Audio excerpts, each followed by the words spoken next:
Hi guys, welcome back to my YouTube channel roadie baby Aaradhya. So ఈరోజు అయితే Maggi చేయబోతున్నాను. So మీరు డెఫినెట్గా చూడండి. Please enjoy it. Let's get into the video. So first అయితే ఆనియన్స్ని చిల్లీస్ని కట్ చేసి పక్కన పెట్టేసుకున్నాను. సో స్టవ్ ఆన్ చేసేసి మీకు కావాల్సిన బౌల్ అయినా బాండీనైనా పెట్టేసుకోండి. దాంట్లో కొంచెం హీట్ అయినాక ఆయిల్ వేయండి.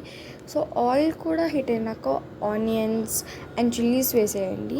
చూస్తున్నా కదా. సో మీకు కావాల్సిన అమౌంట్ సో నీట్గా తిప్పండి, బికాజ్ మీకు గోల్డెన్ బ్రౌన్ కలర్లో రావాలి అండ్ రా టేస్ట్ అని రాదు.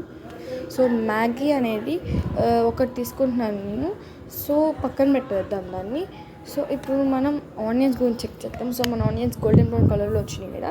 తర్వాత దాంట్లో కొంచెం వాటర్ వేయండి, అంటే జాగ్రత్తగా వేయండి కదా. చూసిన కదా పొగలు వస్తాయి అండ్ వాటర్ అనేవి స్ప్లాషెస్ బాగా పడతాయి, హ్యాండ్ పెయిన్ కూడా అంటారు.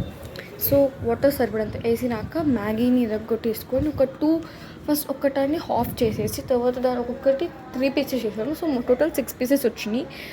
సో దాని తర్వాత మ్యాగీ పౌడర్ ఉంటుంది మిగులుతుంది. సో దాన్ని మ్యాగీ పౌడర్ మొత్తం వేసేసుకొని తర్వాత దాన్ని కొంచెం హీట్ ఎక్కినాక దాన్ని నీట్గా తిప్పండి, బికాజ్ అందులోకి ఆ నూడిల్స్ కూడా మెత్తగా అవుతుంది ఆ వాటర్ వల్ల. సో వాటర్ అనేవి ఆ నూడిల్స్లోకి అబ్జర్వ్ అయిపోతుంది. సో నీట్గా అది తిప్పుకుంటూ ఉంటే ఆన్లో పెట్టేసి ఈ కన్సిస్టెన్సీ అనేది వస్తుంది.